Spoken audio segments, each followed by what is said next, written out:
I mean, I think starting off, like, Mm-hmm. I knew that I had a gift because it just felt God-led, me being in this space. Welcome to Her Agency, the podcast. I'm your host, Brandi Rand. This is a space curated for Black women in advertising who are bold enough to pick up the pen, write the brief, take up space, and own their agency.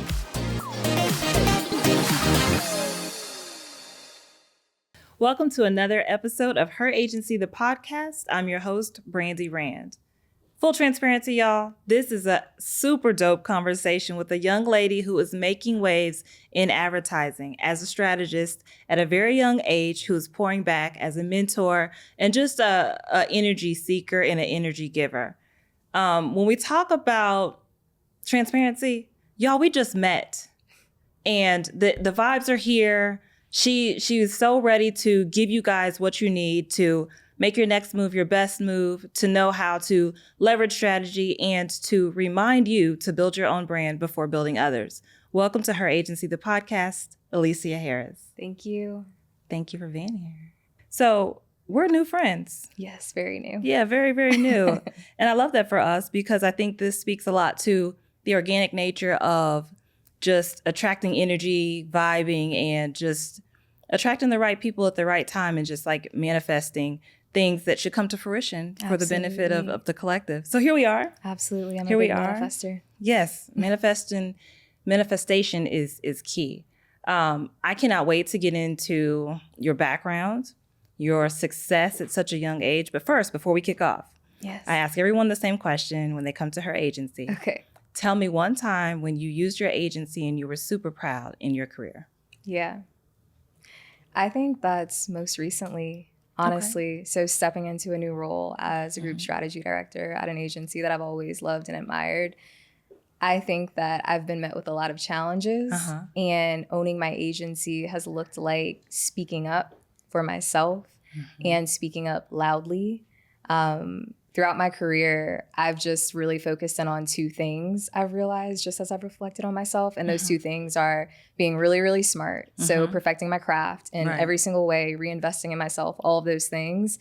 But also subconsciously, I've realized that I've also had this thing of, I want people to think that I'm really, really nice, you know? And I think now I'm realizing those two things don't always coexist. No. And not worrying about another person's perception of me, just entering every room with respect to others, but also respect for myself and demanding respect from others in a room.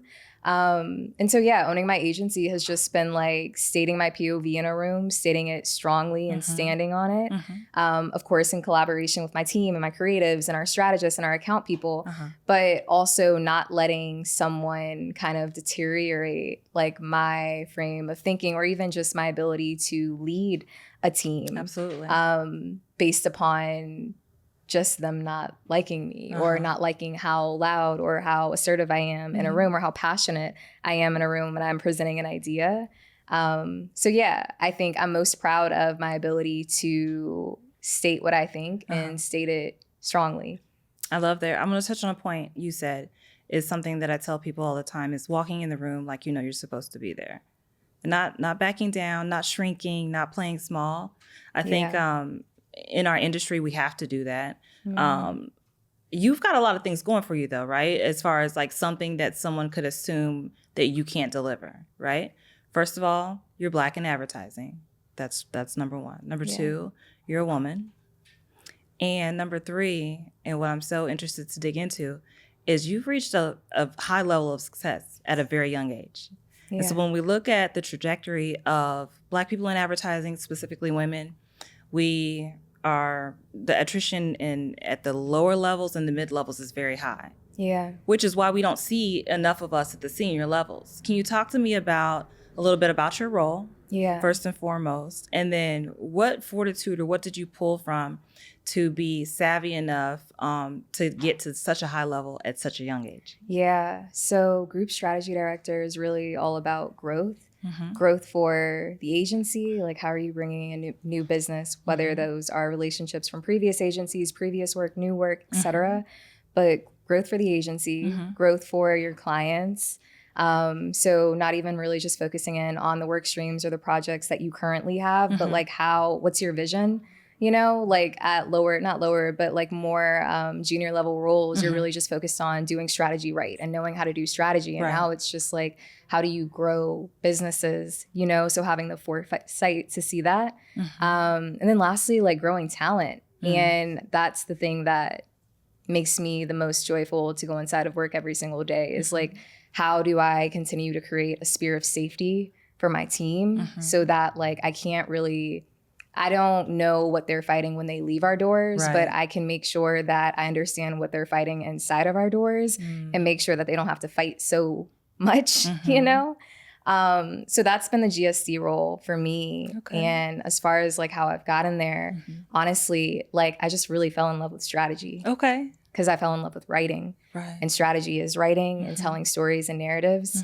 And I think the thing that has been so helpful, honestly, I've just always had really good management and really good leadership and people who, when I was, as I am still coming up, when something's wrong, it's not like this is wrong, let me do it, but like this is wrong, let me show you why. And like Xing things up, like inside of a deck and like, girl, this ain't it. But like, let's get it together, you know? Let me show you why. That's big. Because so many people say no or this is wrong, but can't provide the additional context to fix it. And I think also, especially in our climate, people are scared to step on someone else's toes, even if you're the manager of that person, like scared to make them feel like they're inadequate by giving feedback. Because a lot of people don't seek feedback well. They cannot take it. But I've always craved feedback. Like I crave feedback so much. Like even before my review, I'm like, can we have a review? You know, like how is things going? A check-in. Just because I care so much about like fine tuning the craft of strategy and not just like getting on a podcast like this and saying, yeah, I'm a strategist, but like having work to prove that I'm a strategist and like good work, you know? So yeah, feedback has been the biggest thing that got me here. That's good. So many people run away from feedback, but I think that you've done some sort of internal work or had just a huge perspective on why accepting feedback is so critical and important. What guided you that way? Was it your upbringing? How did you get to a place of comfort in the uncertainty of receiving feedback? I mean, I think starting off, like I knew that I had a gift because it just felt God-led, me being in this space. And the other part of it was I wasn't like obnoxious to the fact that I don't know everything. Do you know what I mean? Like I'm new. Like this most likely like 80% of this deck is probably wrong. And I knew that. And I just wanted to get better. Like it was just a pure desire to get better. And I think the other thing that like really helped or encouraged me to do that was just like the people that surrounded me. Like starting at like Ogilvy, for example, like I was surrounded by so many smart people, just like smart people, you know? And when I looked at them in their careers, not even really their careers, but the way that they were able to pull together so many different pieces of data and insights and create this beautiful story that made people like lean in.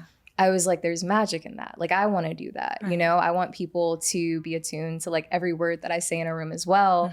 But I need help to get there. Absolutely. And so, yeah, it was just being self-aware that like I didn't have it all. That's so good. That's so good. The new generation has a negative connotation of not wanting to have feedback and wanting the thing faster than maybe necessary or than they should be given it. So like, I want the promotion now. I want the raise now. I feel like I should be a VP now. But just your approach, I think that that's a major key for people listening, particularly at the new stage, people maybe coming through MAPE or one school or just even a AdColor future is just understanding that feedback is critical and necessary, and it's not a personal attack on you. It's to help you get better. But having the mindset to crave the feedback, I think is something that not to even talk about your age, but just at your level of experience in the industry is so fine-tuned and you've honed it really well. But something you said earlier about strategy and growth, we talk about growth often. I was an account director in my last role, a VP GD, and was responsible for leading a big book of business, actually the largest book of business for Digitas at that time from an account perspective, and growth was the key. It was the word that was said over and over. But the growth defined in that role and in that moment, for me, often manifested as growth just in the bottom line, not growth in the development of the team. And when you said that, I was like, ooh, that is what so many people crave, especially. And I think that that's at any level, right? We're not even just talking about junior, newbies, or mid-level. Even senior level people that I've talked to, I've been in cohorts, I've been on boards, crave someone pouring into them and helping them grow at every level. Who has poured into you in what way to help you grow? Have you had mentors, advisors, sponsors? Yeah. That question always makes me emotional. So give me a second. Okay. Yeah, I've had a lot of great mentors. One person is Whitney Heaton. She's this phenomenal woman. She owns her own agency. She came up in advertising. She's incredible. But I just remember when I was in college, she was like in New York at the time with her agency. And she invited me to her house like so many times. And she was like in this penthouse with like this incredible partner of hers. And like she always brought together so many women of color like every few months just to talk about business and the different roles that she was like creating for her team, but more so just to talk and decompress. Yeah. That's beautiful. And I at her personal home. At her personal home. Wow. And I was like in college with like nothing to offer. I was like, so I'm like, my studies, not even a bottle of wine. My studies are going great. Yeah. But I think like now looking back on so many of the different experiences that she brought me in, it wasn't even necessarily the information that I was like, it was the information that I was getting from her. You know what I mean? The questions I was able to ask and the answers that she was able to pour back. But I think the biggest thing was just the exposure to see it.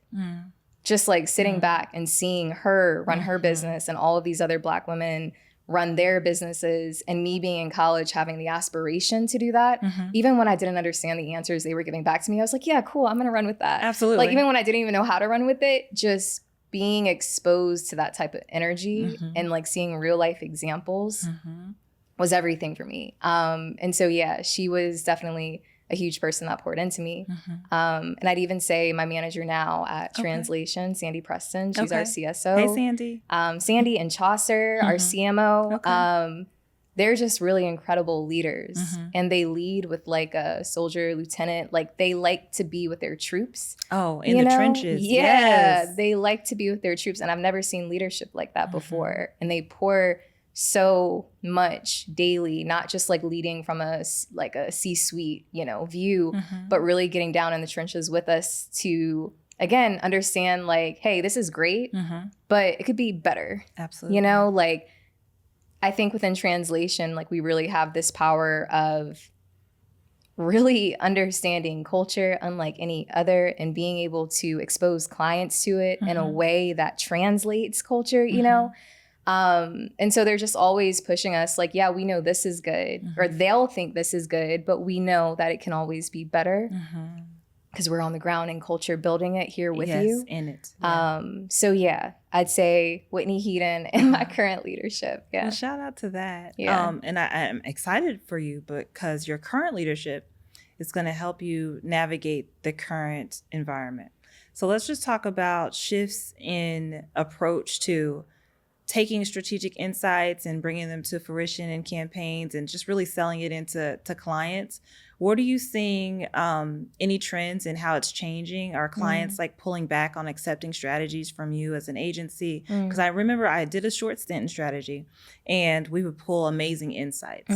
Sometimes more so from a multicultural perspective because that's when I was really in my strategy bag, but still sometimes pulling insights and presenting amazing opportunities to clients that they either just weren't interested in, weren't ready for, and then there's also the times when they weren't ready to pay for them. Yeah. But where do you see strategy really playing a role in the next 6 to 12 months based on whatever conditions, right? The potential recession, the current political climate, just the state of the state. Oh my goodness. I don't think anything moves without strategy. Like creative without strategy, I don't think is actually creative at all. Like strategy is the foundation that allows you to really understand who you're talking to from a consumer perspective, why you should be saying anything at all from a competitive perspective, and then also just from a company perspective, like what's your role within all of this, And especially with all the challenges that we're facing right now in the economy and the ones to come in the future, nothing can move without strategy. When we move, we need to know why we're moving and where we're moving to and who's going to be there and when we need to do it, you know? And with the client thing, like, yeah, there's always challenges that I've experienced pushing strategy to clients sometimes. But I think the thing that I learned pretty quickly is like, you can't just lean into your own strategy because you know how we have our process. Like we have our process, creative has their process, you know, and it's just like these brilliant ideas we think we have like before we get to clients. And before I touch anything, like I treat clients like they're like one of my best friends, you know, mentally, like I lean in and ask them, okay, but what are you going through? You know what I mean? Like what's stressing you out? And making sure that somehow there's like regularly scheduled meetings on the calendar or just like catch-ups where I can understand them and their business and their growth, taking that and merging that with the ideas that we have and like letting creative know like, hey, this is dope, but like what if we did this to make it like actually, you know? So leaning in has been a really big piece of selling in strategy. And I think it always will be. That's a gem that you just said about leaning in and asking the question. Because oftentimes we know we need to launch a new brand campaign or a new marketing campaign for a product, but there's underlying issues that clients are often met with that aren't for public consumption. Like it's not widely known that the fiscal environment is a little volatile, but how volatile? Like really, what are you up against as a client? That question about what's keeping you up at night, what's bothering you, I think at a one-to-one level and building that relationship and building that trust with the client helps the strategy come through so much better. And I don't recall a time when I felt like a strategist has approached a client concern or just approached a strategy in that manner. So hopefully that was written down by the audience because that's a key to just really lean in and understand personally what your client has experienced to make the strategy even better. Are you a Black girl in advertising? If so, we've created the most amazing space just for you. If you are ready to thrive and not just survive in this male-dominated space, if you want to lock arms, build community and culture with others that look like you, join her agency, The Collective, a place where we're having real conversations, doing the work, building our brands, taking up space, and owning our agency. See you there.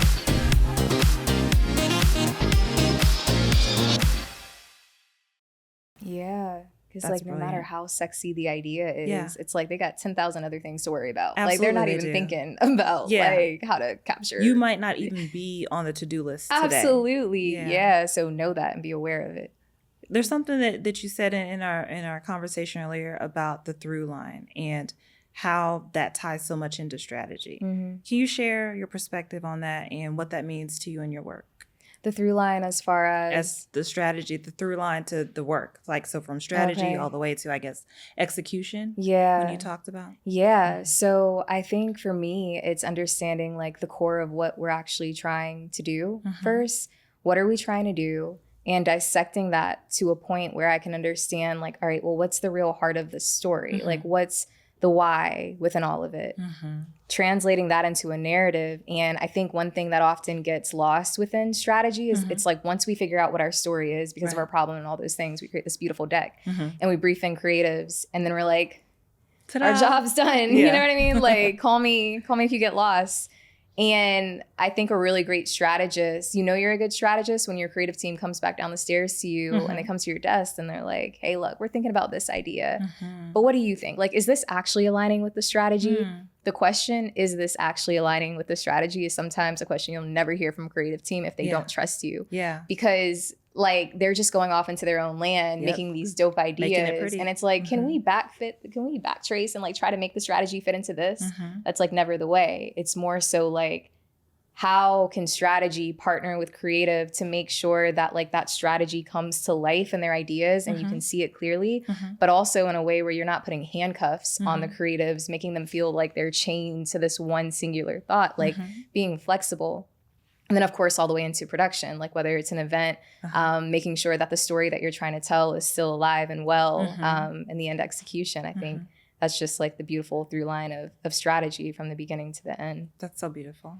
Yeah. You said something that doesn't come up often, creatives coming back and asking, hey, does this align with the strategy? Yeah, that doesn't happen a lot either. But I think what I gathered from that, and correct me if I'm wrong, is you built a layer of trust there, right? Yeah, I feel like people take business way too seriously. You know what I mean? First of all, I feel like business is like relationships. Like, the way that you would treat a friend is the same way that you should treat the people that you have to work with and see more than you even see your friends.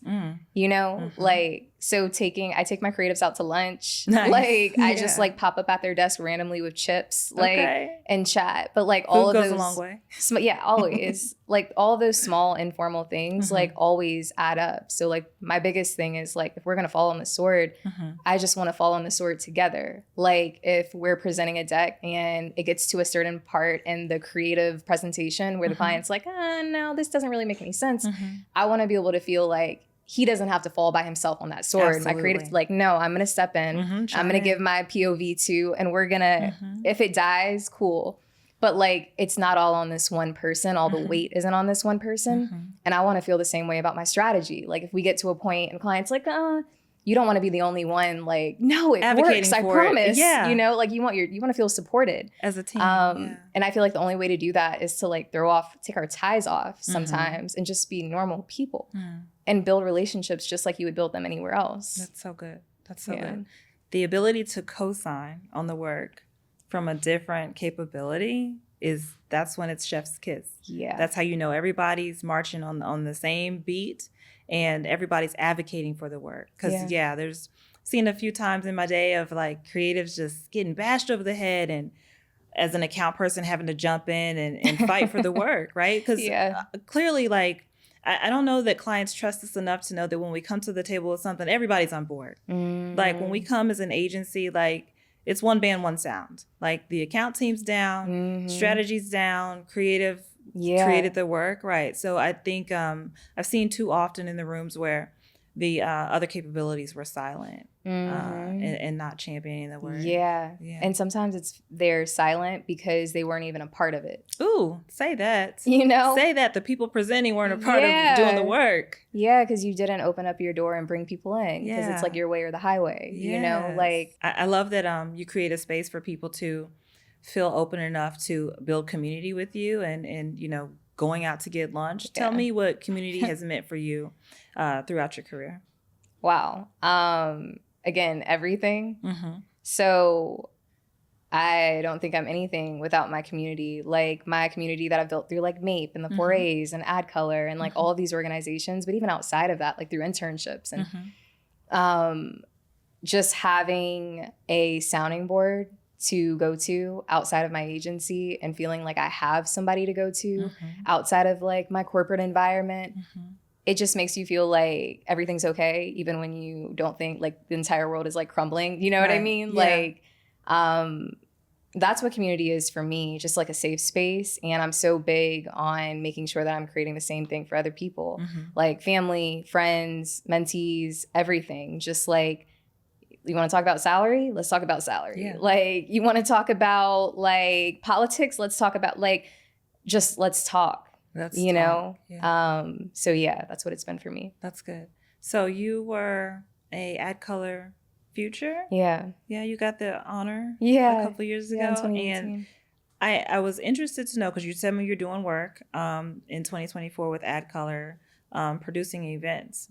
And, you know, outside looking in, I didn't understand the complexities or lack thereof of like, once you receive an award, how much is it expected for you to continue to pour in? And you said it's not. You can totally receive a Future or a Leaders Award or any award for any other entity and walk away. Yeah. What I love about what you shared with me, and it's just such a rewarding moment to hear from you.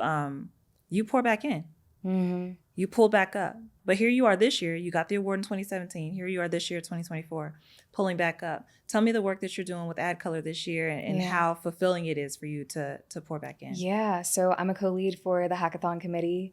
And the hackathon is an experience that our futures team, our futures class, goes through every single year. And basically before the conference, before everybody gets here, they're already here meeting with different agencies, talking to senior leaders, networking, just really opening up the door for them to create a network for themselves that isn't the stuffy corporate environment that you usually have to create a network for yourself in. You know what I mean? Like people who are actually leaning in and listening to you and want to know about your story. Right. Yeah. And want to create a circle of safety for you. And so we create that experience for them every year. And during the conference, they have this thing called the hackathon. Okay. And they basically have to hack a brief, create a brief to a prompt that we give them within like 5 hours. Oh, wow. 5 hours. Yeah. With people they've never worked with before, like a whole thing. Okay. But every year we get, like, going back to community, we get so many incredible coaches and judges from like Spotify and Apple and all of our sponsors. They really come back and they coach the student, or not the students, but the futures through that experience. And it's rewarding because we do this on top of like our day jobs. Right. And sometimes it's a lot, you know? But when you get the thank you after the experience, like once it's over, like, thank you so much for this.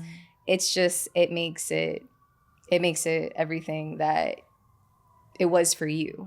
You know what I mean? That it was for me when I did it. When you went through the experience. Yeah. And so, yeah, I do it because I think I see people not as people, but as like somebody's kid, you know? And I just know how my dad felt raising me and bringing me in, like trying to get me into the place where I am today. When somebody reached out for me and turned around for me, like how much of a weight that took off his shoulders, you know?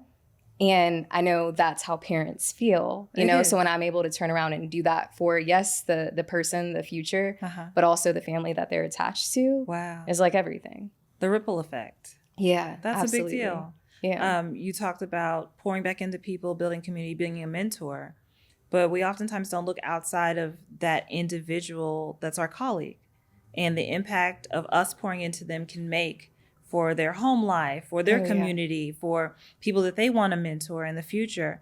Tell me about your experience with 4As or with MAPE. You've been involved in a lot. Yeah. Sis. Like, that's a big deal. And I think it speaks volumes to how successful you've been, maybe. Yeah. Don't want to make the assumption, but I'm trying to connect that through line, because it just seems like to me that someone who has either been called up to participate or raised their hand to participate are fruits of your labor of now that you're experiencing such success at such a young age. So what would you say to someone getting started or somebody kind of new in advertising about the importance of raising your hand, or at least connecting with someone and getting the information to get involved? The importance of raising your hand and getting involved, to like give back? To get involved in like a MAPE or AdColor Futures or a 4As. Yeah. Well, if you're like lost and you need guidance, like raise your hand, like look for help. There is help, you know? And there's people who have quite literally dedicated their entire lives, like they're 9 to 5. They don't have any other 9 to 5 except for MAPE, except for the 4As, except for AdColor. And that's what they spend the majority of their time doing to help you, you know? So raise your hand and submit the application. Like, I think so many people get caught up in the, well, everybody's submitting. Why would they choose mine? And it's like, well, why not? Yeah. And you'll never get anywhere thinking like that. You know what I mean? And you'd be so surprised by like the amount of people that don't submit because of that. You know what I mean? You think you're going up against like, and yes, we get thousands of applications, like so many, but just in general, you sometimes overestimate the amount of people or the talent that you're going up against, not knowing that they have the same fear as you do. But the difference is they actually don't apply. Right. So it kind of like opens up more space and opportunity for you to actually get in if you just try. Just try. You know? Yeah. You have a great point about people dedicating their time. It's not typically a one-off. And I think that that's a paradigm shift people have to understand too, is that, yes, conferences are once a year, but there's people doing the work 24/7. Like, that's their job. That's like what they brings them joy. That's what their purpose is. So being, I guess, aware enough to know that the opportunity is out there, but then taking the action, right? Owning your agency, raising your hand, stepping up, and putting yourself in a position to win. Because at the end of the day, you can't go through your career not having tried and then be upset about it. Yeah. Yeah. I mean, there are people like you who may come across somebody who's junior or who's more timid or more of an introvert who doesn't want to raise their hand, and you with your leadership ability and the style that you bring to the table, you'll see them. Yeah. You'll pour into them. Yeah. But what if they don't have that? That's the action that they need to take. And I love that you said that, because it's just like try. Put in the application. Yeah. Yeah, you never know. And you reap what you sow, right? Absolutely. Like, you don't reap nothing, you're not going to sow nothing. Absolutely. Like, you got to put something in to get something out. Yeah, Exactly. I love that, sis. That's beautiful. Yeah. Tell me what you're excited about over the next 6 to 12 months for you and your career. Yeah, the next 6 to 12 months. Mm-hmm. Honestly, I think since starting a new role, which has been beautiful and amazing and all the things, I've not really, I haven't been as loud for my personal brand as I have been loud for clients' brands. Okay. You know? Talk about it. And I was once doing a lot in that category and in that arena. Okay. Just like building my personal brand, like just, and it's not even about building a brand really. It's just about expressing my opinions, like taking all the things that are inside of my mind, whether it's thought pieces, panels, whatever, and just like speaking more, like speaking them out because it's needed. And I've seen that it's been needed. But I've pulled back on that a bit. So honestly, that's what I'm excited about. Like just voicing my opinion and just getting my voice out there more. That's exciting. Yeah. I'm looking forward to that. Yeah, me too. Do you have an idea of the platforms you're going to use? Not yet. Is it a social digital Not thing? Yet. I don't know. Yeah. I don't know. Okay. I think I'm going to take the end of this year and really sit and reflect and figure out what's next and not just like jump to jump, but like jump with intention and with purpose. So that's where I am right now. I love that you have that as a plan already. Yeah. Thank you. Yeah. I'm going to loop back with you. Yeah. I'm going to check back in. Since accountability is activated. Yeah. What on the personal side are you excited about for the next year? More solo trips. Okay. I Solo just took travel? my first. Yeah. Have you done it before yet? I just did my first solo trip Where'd you go? in September. I went to Indonesia. I went to Bali. Wow, that's and I far. just like island hopped, and it was beautiful. Was it magical?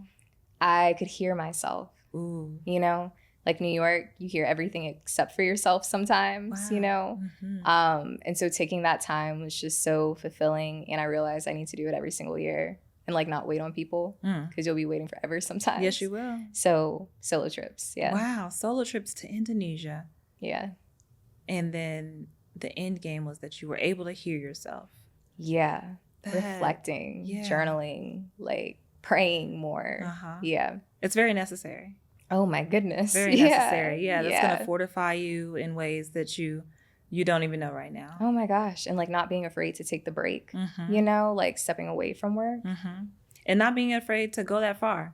Because you said solo trip, and I'm like, okay, pop down a little cute trip to Mexico or something. No. But yeah, you went far. Yeah, you dug in. You were serious about that. Understanding other cultures that are outside of your own. That's like the biggest thing for me. Key. And that's what's made me even better at strategy. I was just going to say that. Yeah. Yes, getting the cultural perspective from traveling. That's so good. Okay, so to wrap up, give me, or actually the viewers, the top 3 takeaways of this amazing conversation that we've had today that you want somebody to maybe action or keep in their back pocket. Yeah, okay. Well, my first one is don't worry about being nice. Worry about being respected. Ooh. You reap what you sow in terms of leadership. If you don't give back, if you don't pour into others, how do you expect others to give back and really pour into you, or to even be able to attract that type of energy? Be what you want, you know? Like if you want to be a best friend, if you want a best friend, be a best friend. And my third one would be, especially within our industry, don't get so trapped up in other people's brands that you forget your own. Yes. Yeah. That's a major key right there. Yeah. And a mic drop moment. Yeah. Thank you so much for joining me today on Her Agency. I'm excited to check in on the next solo trip. Oh my gosh. And your future success as a super dope Black girl strategist in advertising. I'm excited to dig into all of the rest of your episodes coming up. Yes, as you should. we will connect in the future. Thank you so much for being here. Thank you. Bye.